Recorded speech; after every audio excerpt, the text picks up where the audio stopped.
The black SUVs rolled up Maple Grove Drive just after dawn, their headlights cutting through the November mist that clung to the manicured lawns of suburban Tuscaloosa. Neighbors stepping out to retrieve their newspapers paused mid-reach, coffee mugs halfway to their lips, as they watched four unmarked vehicles come to a stop in front of the pale yellow ranch house at the end of a cul-de-sac. The house with the American flag always perfectly displayed. The house where Christmas lights went up the day after Thanksgiving every single year. The house that belonged to Richard Dalton Bennett, retired high school guidance counselor, deacon at First Baptist Church, and by all accounts one of the most trusted men in the community. Two detectives emerged from the lead vehicle and walked with purpose toward the front door, their badges catching the early morning light. What happened next would shatter everything this quiet Alabama town thought it knew about the past 34 years. Because Richard Bennett wasn't just a pillar of the community. He was, according to the arrest warrant folded in Detective Sarah Morrison's jacket pocket, the man who had gotten away with murder since 1990. Before we continue this story, take a second to hit subscribe and like this video. Cases like this one take months of research to bring you, and your support helps us shine a light on the stories that deserve to be told. The arrest that morning sent shockwaves through Tuscaloosa County, but the story really begins 3 decades earlier, in a time when this part of Alabama felt like a different world entirely. To understand what made this case so particularly devastating, you have to understand what was lost. Not just a life, though that alone would be tragedy enough. What was lost was innocence itself, the kind that could only exist in a place where people still left their doors unlocked and knew their neighbors by name. It was March of 1990, and spring was just beginning to announce itself across western Alabama. The dogwoods were starting to bloom white and pink against the pine trees, and the air carried that particular smell of red clay earth warming under longer days of sunshine. 19-year-old Jennifer Marie Hastings was in that golden moment of life where everything still seemed possible. She had graduated from Tuscaloosa County High School the previous spring, spent the summer working at her father's hardware store on Main Street, and enrolled at Shelton State Community College that fall with dreams of eventually transferring to the University of Alabama to study elementary educatio. And she wanted to be a teacher, specifically a first-grade teacher, because she said that was the age when kids still thought learning was magic. Jennifer lived with her parents, Tom and Carol Hastings, in a modest brick home about 15 minutes outside downtown Tuscaloosa, in an unincorporated area where property sat on a few acres each, and stars were actually visible at night. She was their only child, born after years of Carol being told she couldn't have children, which made her arrival feel like the miracle it was. Tom worked as a shift supervisor at the paper mill, the kind of steady job that built the middle class in that part of the South. Carol taught piano lessons from their home, and the sound of scales and simple melodies drifted through their windows most afternoons. Jennifer had grown up surrounded by music, which maybe explained her natural optimism, the way she seemed to move through the world like someone who believed in happy endings. Friends described Jennifer as genuinely kind, not the performative kind of nice that people put on for appearances, but deeply thoughtful in ways that made you feel seen. She remembered birthdays without being reminded. She asked follow-up questions about things you'd mentioned weeks earlier. She volunteered at the county animal shelter every Saturday morning, coming home with fur on her jeans and stories about the dogs she'd walked. She had a steady boyfriend, Marcus Webb, who worked at the Goodyear plant and talked about proposing once he'd saved enough for a proper ring. They'd been together since junior year of high school, the kind of relationship everyone assumed would lead to marriage and grandkids and a lifetime of Sunday dinners. In early March of 1990, Jennifer was navigating that transitional phase of early adulthood, balancing college classes, her part-time job at the hardware store, and a social life that revolved around the same friends she'd known since elementary school. Tuscaloosa in 1990 was still very much a town where your high school graduating class determined your social circle for life, where the football games at Bryant-Denny Stadium marked the rhythm of fall, and where most people could trace their family's presence in the area back several generations. It was insular in the way small southern towns often are, but that insularity created a sense of safety. People looked out for each other, or at least that's what everyone believed. Jennifer's routine that March was consistent and predictable. Monday, Wednesday, and Friday morning she attended classes at Shelton State. Tuesday and Thursday afternoons she worked at Hastings Hardware alongside her father, learning the business he hoped she might one day help him run. even though they both knew her heart was set on teaching. Evenings were for studying, usually at the kitchen table while her mother prepared dinner and the radio played soft country music from the AM station out of Birmingham. Weekends meant Marcus, her girlfriends, maybe a movie at the old theater downtown that still had a balcony and velvet curtains. March 14th was a Wednesday, unremarkable in every way except for what it would become. Jennifer attended her morning psychology class and her afternoon English composition course. Professor Ellen Rees would later remember that Jennifer had stayed after class to discuss her paper on Harper Lee, enthusiastic about the symbolism she'd discovered in To Kill a Mockingbird. She left campus around 3:30 in the afternoon, driving the 10-year-old Honda Accord her parents had given her for graduation, powder blue with a dent in the rear bumper from where she'd backed into a post at the Winn-Dixie. She stopped at the public library to return some books, the librarian confirming she'd checked in 3 romance novels and taken out 2 textbooks on child development. She'd waved goodbye to Mrs. Patterson at the circulation desk at 4:15. That was the last confirmed sighting of Jennifer Hastings alive. She never made it home for dinner that evening. When Carol called Marcus's house at 6:30, he said he hadn't heard from Jennifer all day, which wasn't particularly unusual since they didn't live in each other's pockets. But when 7 o'clock came and went, then 8, Carol's concern began to crystallize into something sharper. Jennifer was responsible, almost to a fault. She called if she was going to be late. She checked in. The fact that she wasn't answering the new cellular phone her parents had insisted she carry for emergencies made Carol's hands shake as she dialed the Tuscaloosa County Sheriff's Office. The deputy who took the call tried to be reassuring. Young people lost track of time. Maybe she'd run into friends. Maybe the car had broken down and she was at a payphone trying to reach them. Give it a few more hours. But Tom Hastings knew his daughter, and he knew something was wrong with the kind of certainty that settles in your bones. He got in his truck and started driving the route Jennifer would have taken from the library to their home, scanning both sides of the road with his high beams cutting through the darkness, looking for any sign of the powder blue Honda. He found it just before midnight on a rarely used access road that wound through pine forest about 3 miles from their house. The car was pulled off to the side, driver's door standing open, keys still in the ignition, Jennifer's backpack on the passenger seat with her wallet inside, $23 in cash untouched. Her cellular phone lay on the floorboard. The car's engine was cold. Whatever had happened hours ago. The Tuscaloosa County Sheriff's Office mobilized immediately once Tom called in the discovery. By 2 in the morning, the access road was flooded with light from police vehicles and portable generators. Detective James Crawford, a 20-year veteran who had worked everything from cattle theft to domestic homicides, took charge of the scene. The Honda was photographed from every angle, processed for fingerprints, searched for any evidence that might explain why a young woman would pull over on this isolated stretch of road. There were no signs of mechanical trouble, no flat tire, no smoke indicating engine problems. The gas tank was 3/4 full. Search teams fanned out into the surrounding forest as dawn broke, deputies and volunteers walking shoulder to shoulder through the underbrush, calling Jennifer's name into the morning air. Bloodhounds were brought in, picking up a scent trail that led from the car about 50 yards into the woods before simply stopping, as if Jennifer had vanished into thin air. Helicopters clattered overhead, thermal imaging cameras scanning the dense canopy of pines and oaks.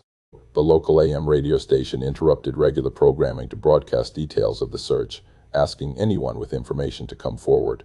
The community response was immediate and overwhelming. This was 1990, before Amber Alerts and social media missing person campaigns, but small-town networks operated on their own efficient frequency. By midday Thursday, hundreds of volunteers had joined the search. Store owners closed their businesses to help.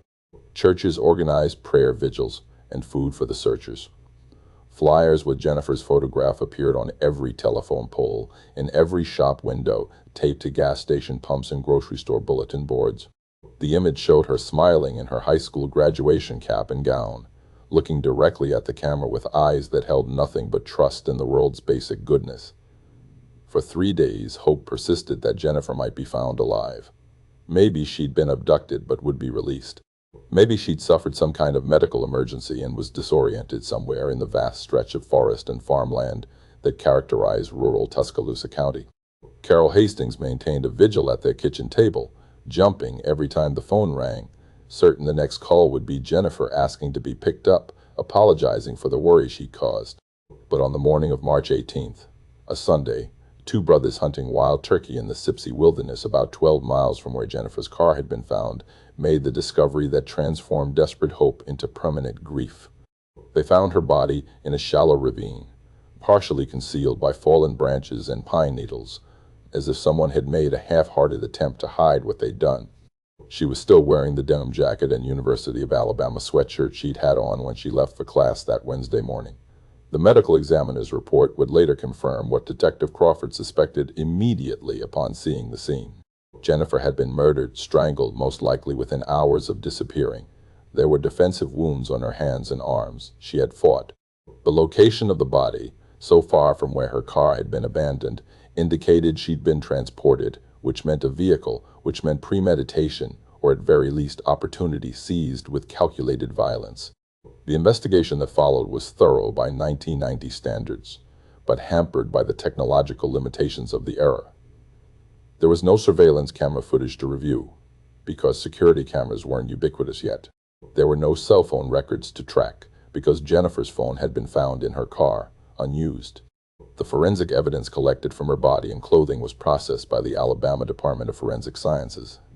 But DNA testing was still in its relative infancy, expensive and time-consuming, typically reserved for cases where there was a clear suspect to compare results against. What physical evidence existed was carefully catalogued and stored, waiting for technology to catch up with justice. Detective Crawford interviewed everyone in Jennifer's orbit. Marcus was questioned extensively and cleared after providing a solid alibi, working his shift at Goodyear with dozens of witnesses confirming his presence.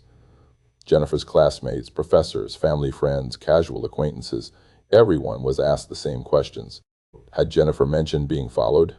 Had anyone made her uncomfortable? Had she expressed fear of anyone? The answers were universally no. Jennifer's life had been ordinary in the best possible way, free from drama or obvious threats. The investigation expanded outward, looking at recent parolees in the area, known sex offenders, anyone with a history of violence against women. Dozens of men were interviewed and cleared. The access road where Jennifer's car had been found wasn't random, Crawford believed. It was isolated enough for privacy, but familiar enough that someone had to know it existed. That suggested someone local, someone who understood the geography of the county's back roads and forgotten byways. For months, the case consumed Tuscaloosa. It was the lead story in the Tuscaloosa news week after week. Tips poured in, each one followed up on, most leading nowhere. A psychic from Montgomery claimed to have visions about the killer, describing details that never panned out. A man in a bar claimed he'd seen Jennifer get into a truck with an older man, but the timeline didn't match, and the witness eventually admitted he was confusing her with someone else. The investigation generated thousands of pages of reports, hundreds of interviews, and no arrests. As summer gave way to fall, the daily searches stopped. The volunteer headquarters at the community center closed down. The flyers on telephone poles faded in the Alabama sun and were gradually covered by other notices. Life, as it inevitably does, began to move forward even as the Hastings family remained frozen in March of 1990. Carol stopped teaching piano.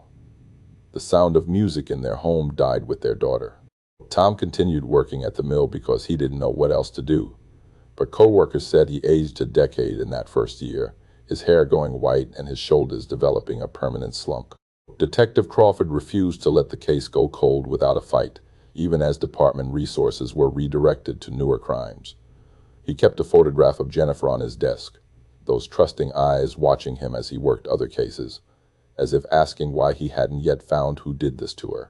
He reviewed the file obsessively, looking for the detail he might have missed, the connection that would make everything suddenly make sense. But by the end of 1991, the Jennifer Hastings case had joined the ranks of unsolved murders, that painful category of investigations where the file never officially closes but active work gradually ceases. The evidence sat in storage at the sheriff's office. The case number remained in the system. And somewhere in Tuscaloosa County, a killer walked free, carrying the knowledge of what they'd done, watching the years pass, perhaps believing they'd gotten away with it forever. What they didn't know, what they couldn't have imagined as they lived their life and built their reputation and earned the community's trust, was that time and technology were working against them, slowly and inexorably, building toward the morning those black SUVs would arrive, and the past would finally demand its reckoning. The years between 1990 and 2025 moved with the strange quality of time after tragedy, simultaneously crawling and racing, each day feeling endless while decades somehow slipped past like water through desperate fingers. For the Hastings family, time stopped on March 14, 1990, even as the calendar kept turning. Carol Hastings would later tell a victims' rights advocate that she measured her life in two distinct periods, before Jennifer and after Jennifer, as if her daughter's death had split existence into separate universes, one where joy was possible and one where it wasn't. Tom Hastings returned to work at the paper mill 6 weeks after they buried Jennifer in Tuscaloosa Memorial Gardens, not because he felt ready, but because the bills didn't stop coming and sitting in their silent house made him feel like he was drowning. His co-workers didn't know what to say to him, so mostly they said nothing, offering awkward pats on the shoulder and extra help with the heavy lifting. He appreciated the silence more than the platitudes. What could anyone say that would make any of it make sense? His only child was gone, taken by someone who walked among them, breathed the same air, maybe shopped at the same stores or attended the same church. The randomness of it was almost worse than the violence. If there had been a reason, some terrible logic to explain why Jennifer, maybe he could have found a way to accept it. But there was no reason. She was simply in the wrong place at the wrong moment, crossing paths with someone whose darkness she never could have anticipated. Carol stopped leaving the house except for necessary errands. The piano in their living room gathered dust, its keys untouched, a monument to the music that used to fill their home. She couldn't bear to hear it anymore. Couldn't bear the reminder of all those afternoons when Jennifer had been alive and the future had stretched out before them like a promise. Friends from church tried to draw her back into the rhythms of community life, but their sympathy felt suffocating. She knew they meant well, but she could see it in their eyes, that mixture of pity and relief. Relief that it had happened to the Hastings family and not their own. Relief that their daughters had come home safe that night while Jennifer hadn't. Carol didn't blame them for feeling that way. She probably would have felt the same in their position, but it made connection impossible. Detective James Crawford carried the case with him like a physical weight, a burden that grew heavier rather than lighter as the years accumulated. When he retired from the Tuscaloosa County Sheriff's Office in 2003, he took copies of the entire case file home with him, storing them in boxes in his garage alongside his fishing equipment and Christmas decorations.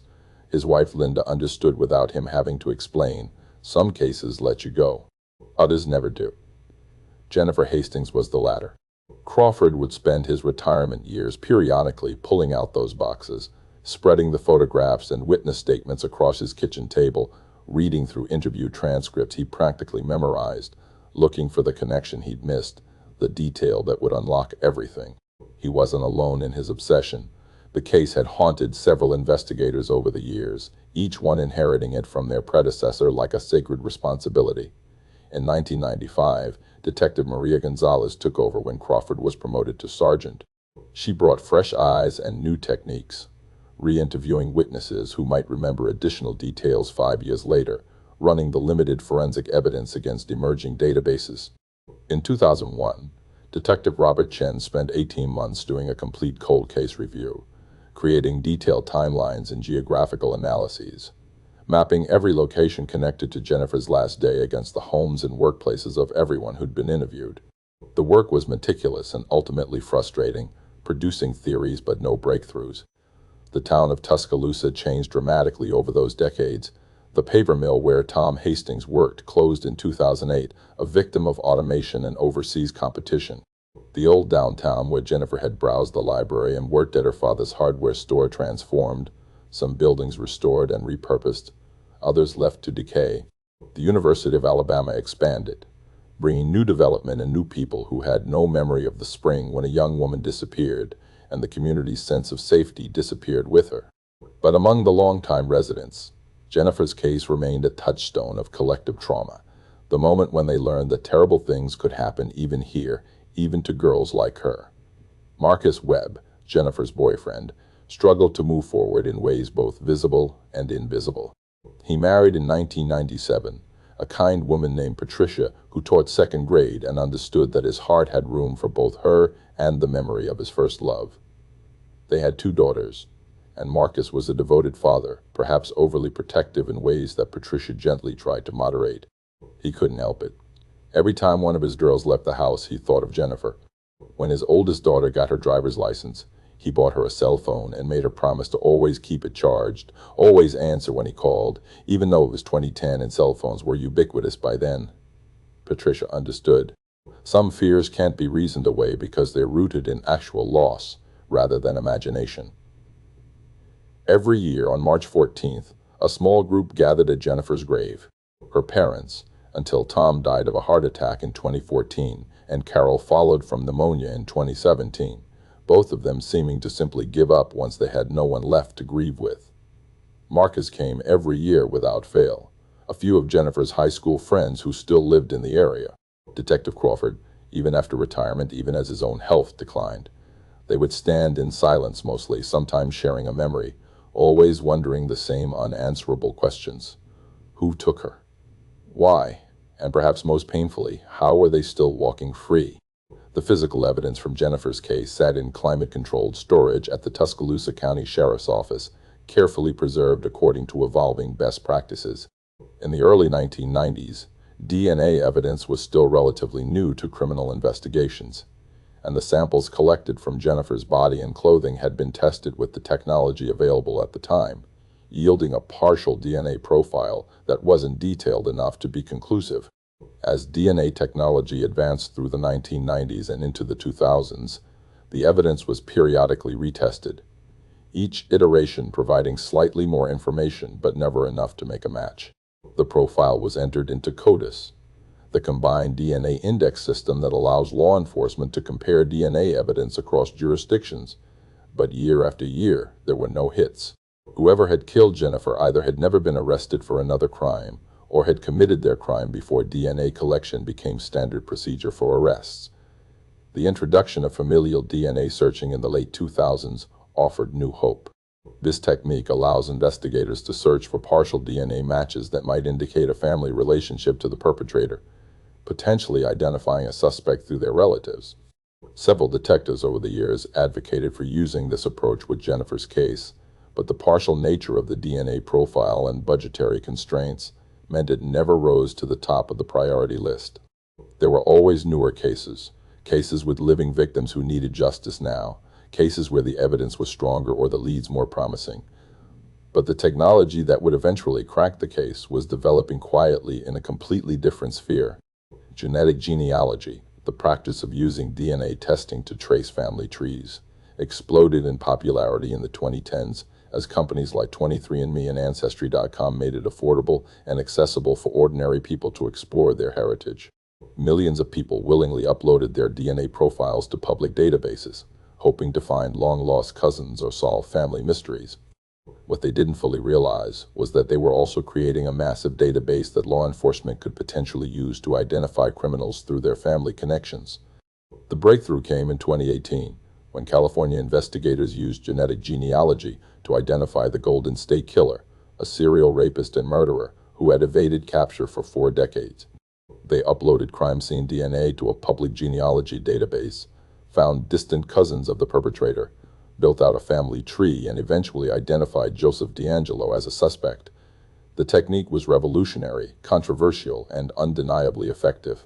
Suddenly, cold cases across the country were being reopened with fresh eyes and new strategies. In Tuscaloosa County, Detective Sarah Morrison had joined the sheriff's office in 2015, a transplant from Chicago who brought big city experience with cutting-edge investigative techniques.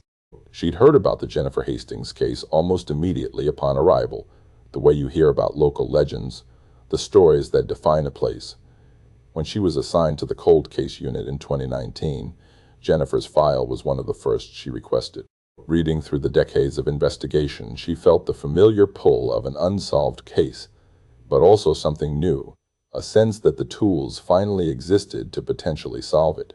Morrison spent months studying genetic genealogy techniques, attending training sessions, consulting with experts who had successfully used the method in other jurisdictions. The challenge with Jennifer's case was the partial nature of the DNA profile.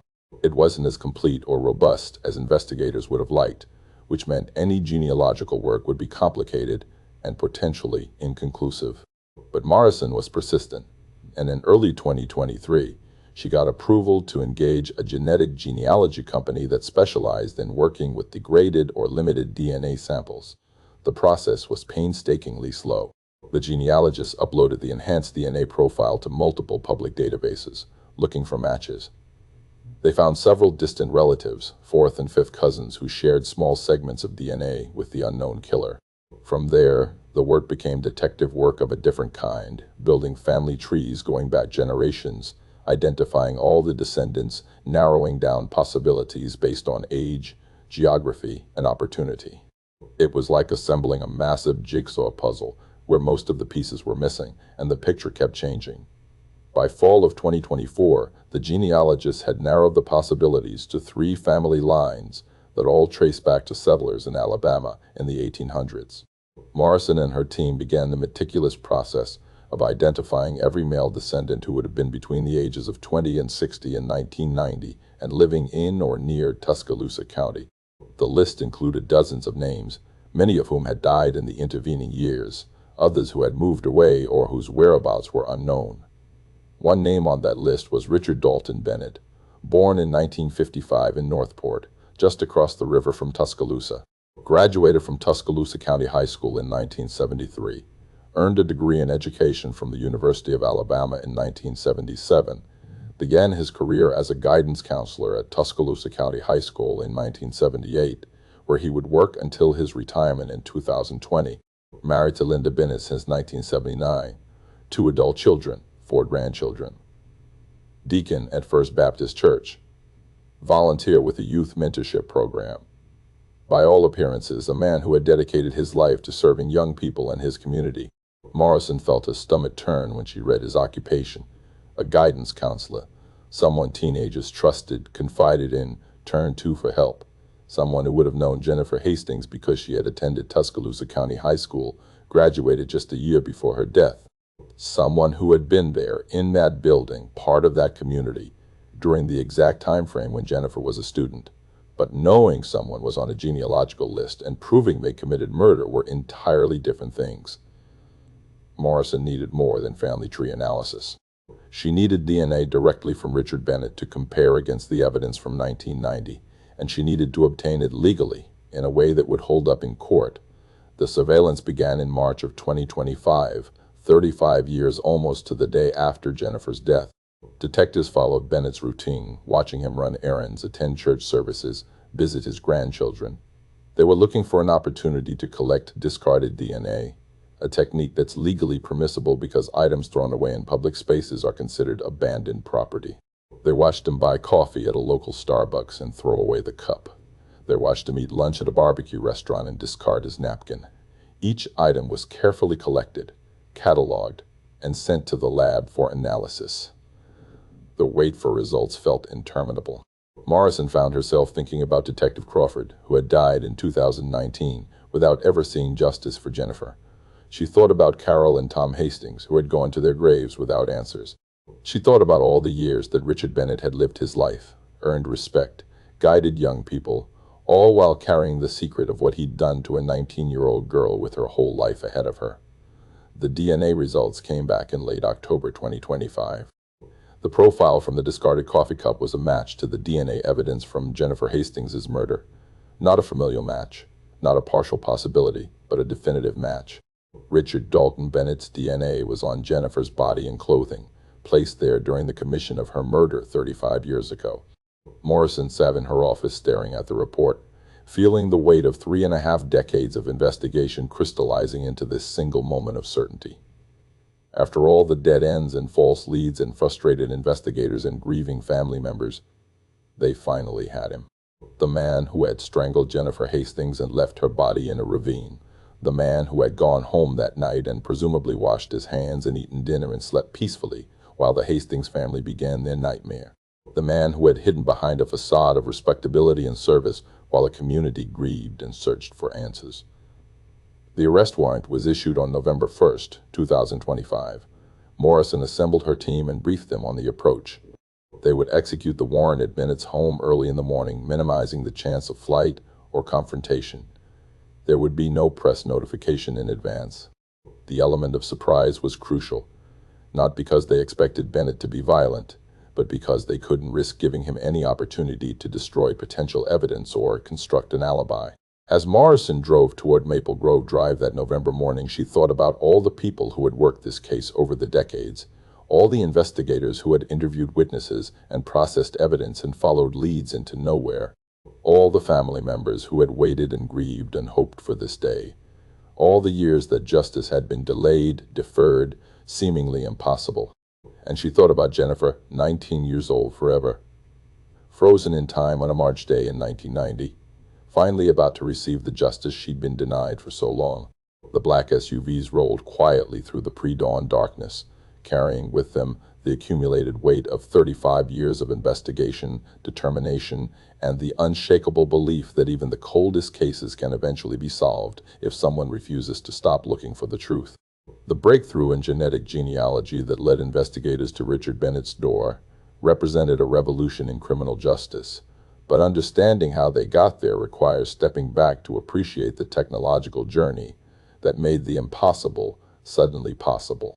In 1990, when Jennifer Hastings was murdered, DNA profiling was barely a decade old as a forensic tool. The first conviction based on DNA evidence in the United States had occurred just 4 years earlier, in 1986, and the technology was expensive, time-consuming, and limited in what it could reveal.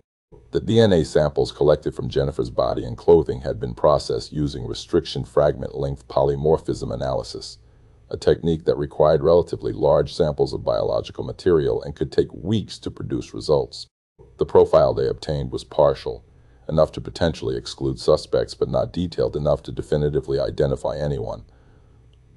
Through the 1990s and into the early 2000s, DNA technology advanced rapidly. Polymerase chain reaction techniques allowed scientists to amplify tiny samples of DNA, making it possible to develop profiles from evidence that would have been useless a decade earlier.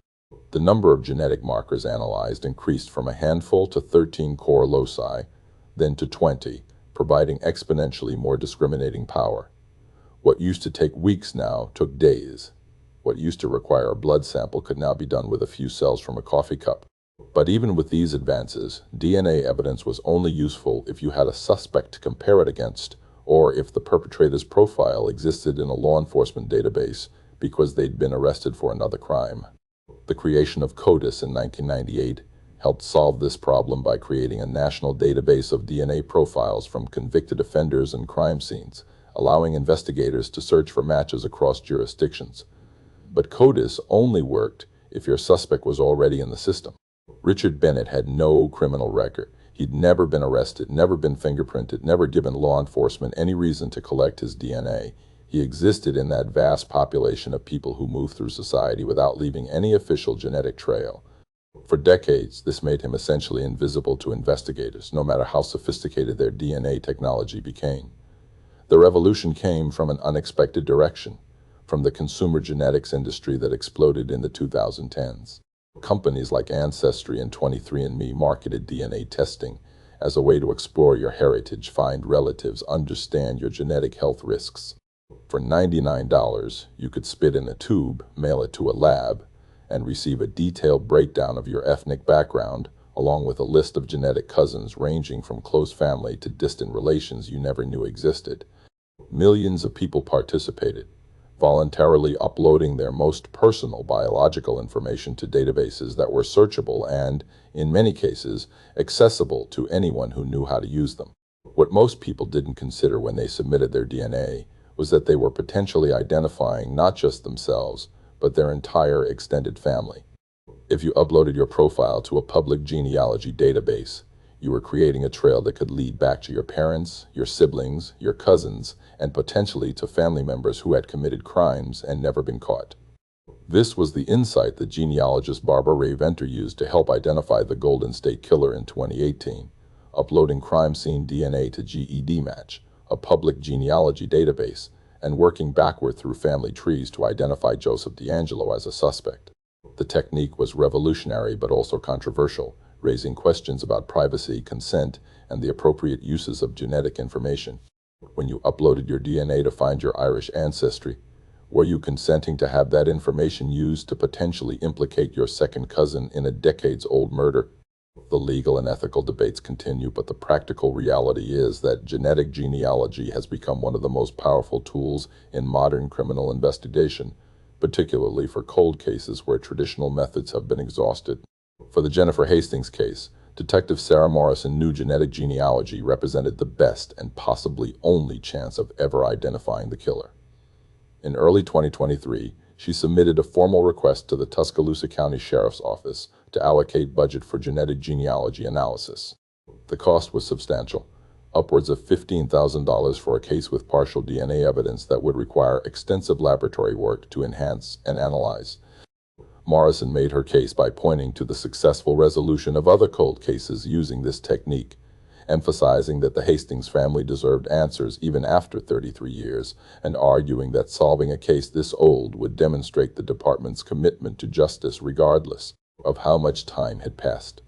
The approval came through in April 2023, and Morrison immediately contacted Parabon Nanolabs, a company specializing in DNA phenotyping and genetic genealogy for law enforcement. The first step was extracting and amplifying whatever usable DNA remained from the 1990 evidence, which had been stored under varying conditions over 3 decades. Forensic scientist Dr. Tyne Ellen Zhao spent weeks working with the samples, using cutting-edge techniques to isolate and amplify genetic material that earlier technologies couldn't have processed. The result was a more complete DNA profile than had ever been obtained from the evidence, though still not as robust as what they would have gotten from a fresh sample.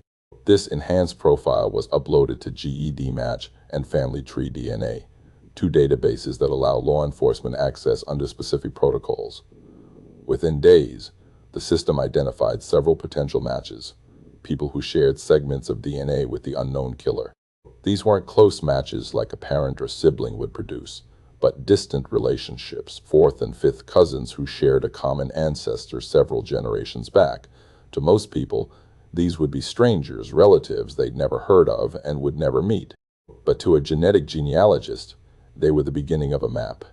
The genealogical work was assigned to a team led by Rebecca Foster, a former librarian who had discovered a talent for building family trees while researching her own ancestry, and had pivoted into forensic genealogy work in the wake of the Golden State Killer case. Foster and her team began the painstaking process of working backward from the DNA matches, identifying common ancestors, then working forward through time to identify all of that ancestor's descendants. This involved thousands of hours of research, poring through census records, birth and death certificates, marriage licenses, obituaries, church records, newspaper archives, anything that documented people's lives and relationships.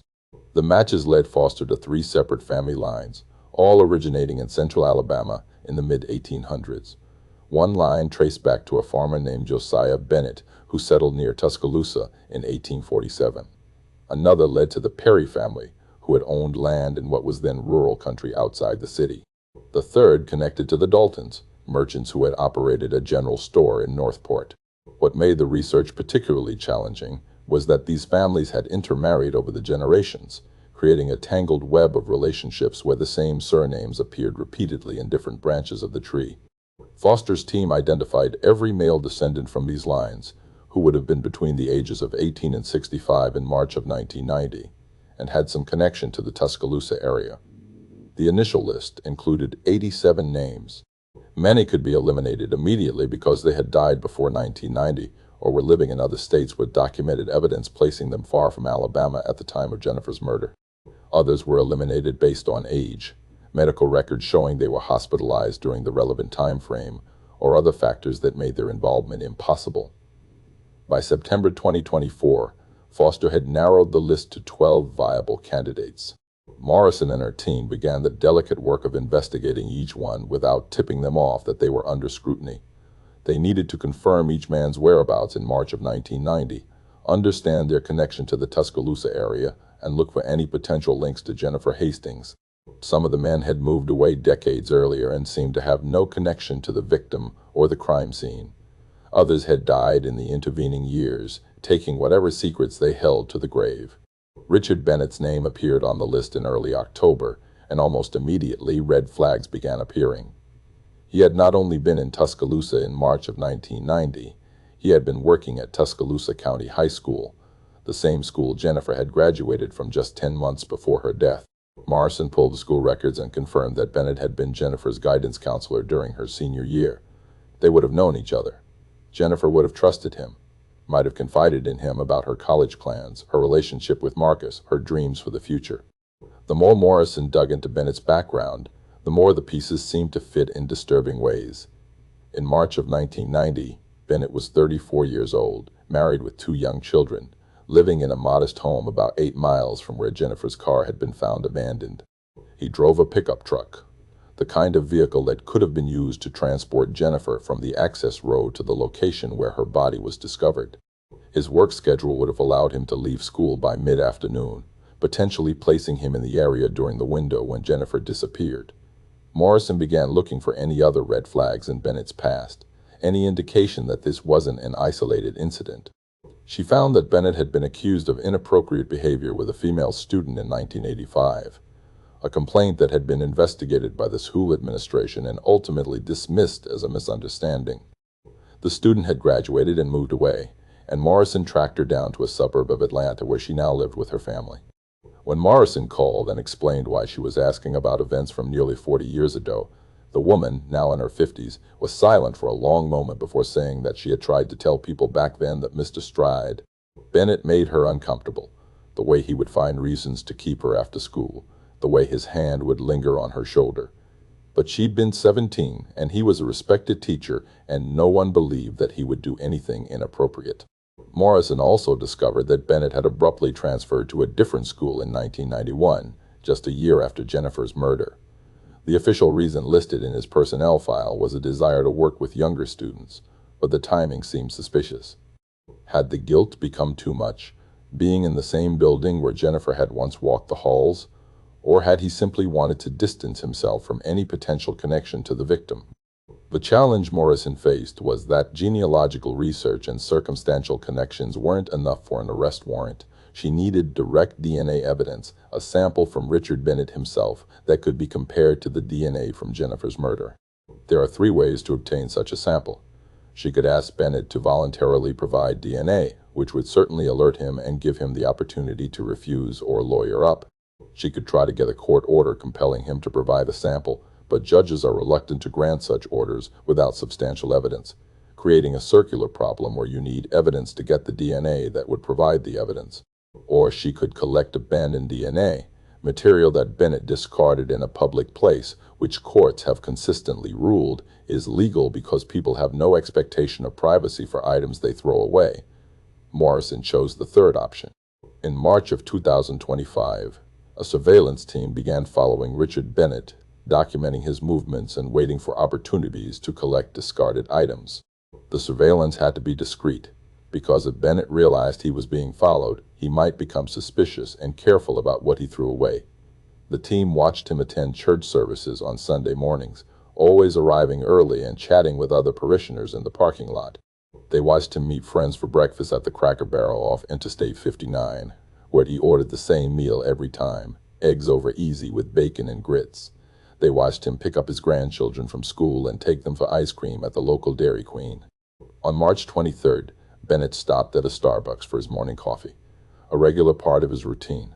He ordered a grande dark roast, no cream or sugar, and sat at a table by the window reading the Tuscaloosa news on his iPad for about 30 minutes. When he left, he threw his paper cup in the trash bin outside the door. A surveillance officer waited until Bennett had driven away, then retrieved the cup, placing it in an evidence bag using gloves to avoid contamination.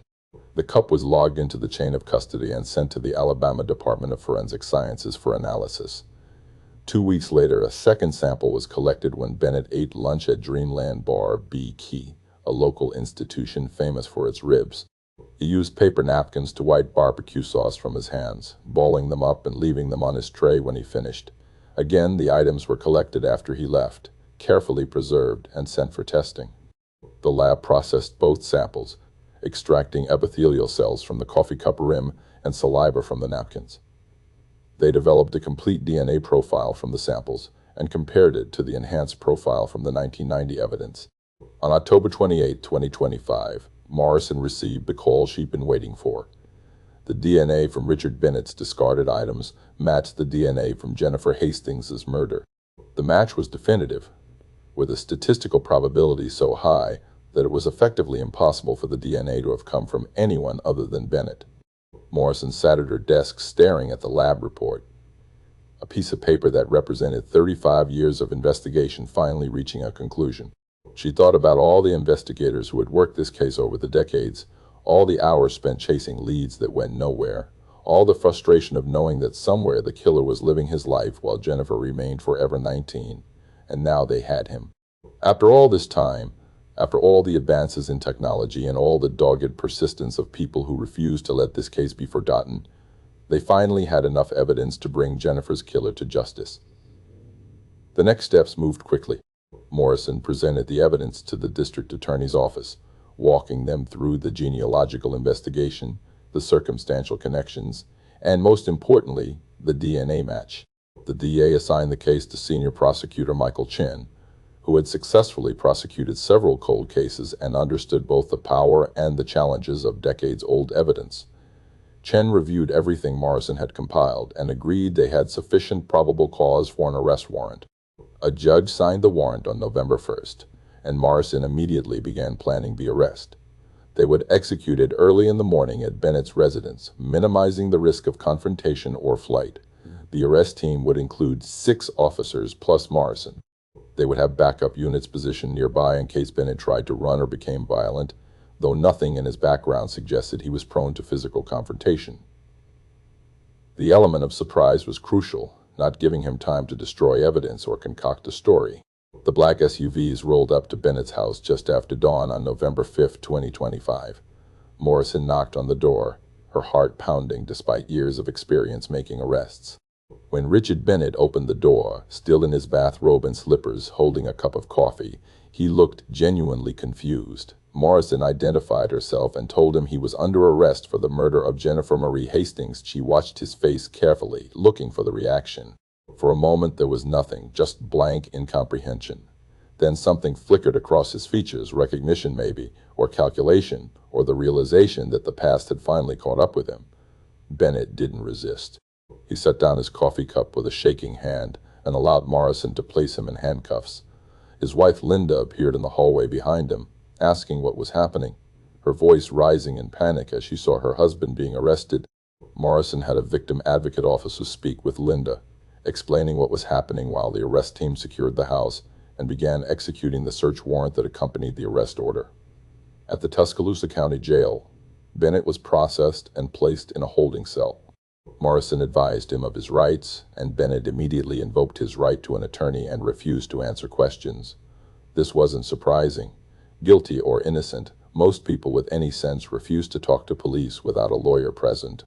But Morrison had hoped for something, some reaction or statement that might provide insight into what had happened that day in March 1990, some explanation for why a guidance counselor had murdered a former student. News of the arrest spread through Tuscaloosa like wildfire. The Tuscaloosa News broke the story that afternoon, detailing the arrest and the decades-old cold case that had finally been solved. Social media exploded with reactions ranging from shock to satisfaction to disbelief. People who had known Bennett, who had sent their children to him for counseling, who had sat next to him in church, struggled to reconcile the man they knew with the accusation of murder. His former colleagues issued statements expressing their shock. The principal of Tuscaloosa County High School released a letter to parents assuring them that all current staff had been thoroughly vetted and that the safety of students remained the school's top priority. Marcus Webb heard about the arrest from a friend who called him at work. He sat in his truck in the Goodyear parking lot, hands gripping the steering wheel, trying to process what he'd just been told. Richard Bennett, Mr. Bennett, who had been Jennifer's guidance counselor, who had helped her choose classes and plan for college. Marcus tried to remember if he'd ever met the man, if Jennifer had ever mentioned him.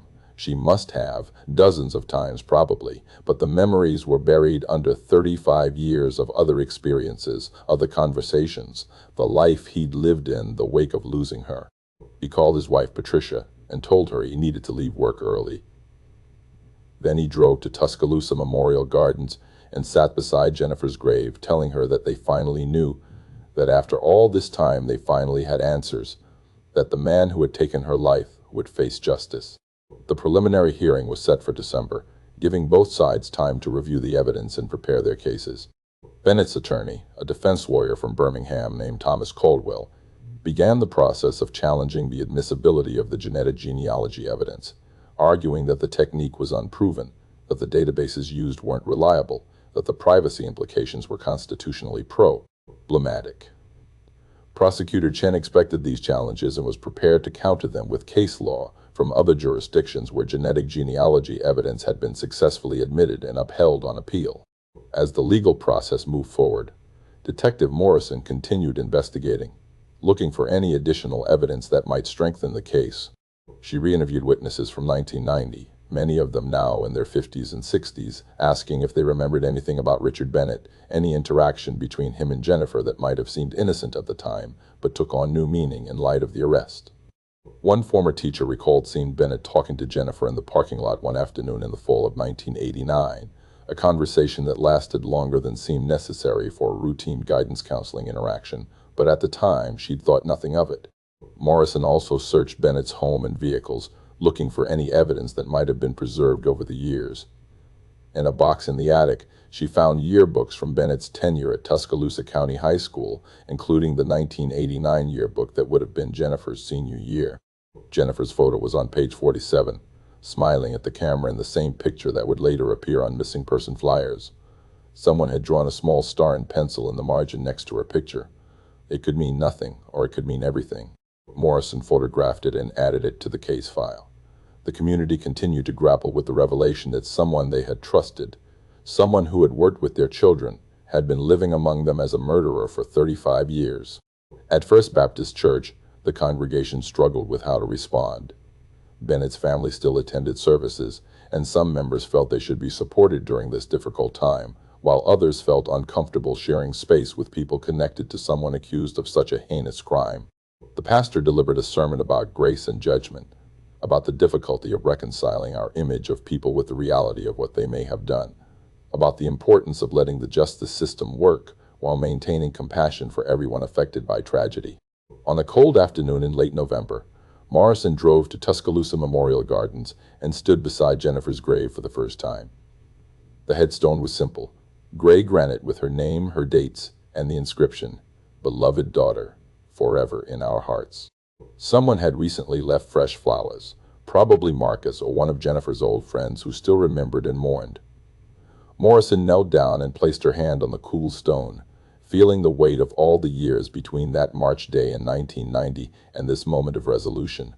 She thought about Carol and Tom Hastings, who had died without knowing who killed their daughter, without seeing justice served. She thought about Detective Crawford, who had carried this case for so many years and passed away just before the breakthrough that would have vindicated his refusal to give up. She thought about all the people whose persistence and dedication had kept this case alive through decades when it would have been easy to let it fade into history. And she thought about Jennifer herself, 19 years old, with her whole life ahead of her, planning to be a teacher, dreaming of marriage and children, and all the ordinary beautiful things that make up a life well lived. All of that had been stolen by someone who should have been protecting her, guiding her, helping her navigate the challenges of becoming an adult. Instead, Richard Bennett had taken everything from her and then gone on living his life as if nothing had happened, as if her death was just an unfortunate event that had affected the community, but had nothing to do with him. The trial was scheduled for the following spring, and Morrison knew it would be emotionally grueling for everyone involved. Trials always are, but especially ones where the crime is decades old and the wounds, though not fresh, have never truly healed. But there was also something profoundly right about finally having this day of reckoning, about standing in a courtroom and laying out the evidence and letting a jury decide whether Richard Dalton Bennett would spend the rest of his life in prison for what he did to Jennifer Marie Hastings on that March afternoon in 1990. As Morrison walked back to her car, the winter sun breaking through clouds and casting long shadows across the cemetery, she felt the particular satisfaction that comes from closing a case that everyone had said was impossible. Technology had made this arrest possible, but it was the human element that had truly solved it. The investigators who refused to give up, the family members who kept Jennifer's memory alive, the community that never forgot, and the young woman whose life mattered enough that people spent 35 years seeking the truth. Justice delayed is not justice denied. Not as long as there are people willing to keep searching for answers, no matter how many years pass or how cold the trail becomes. Jennifer Hastings finally had her voice back, and it would speak loudly in that courtroom when the time came, demanding and deserving the justice that had been so long in coming.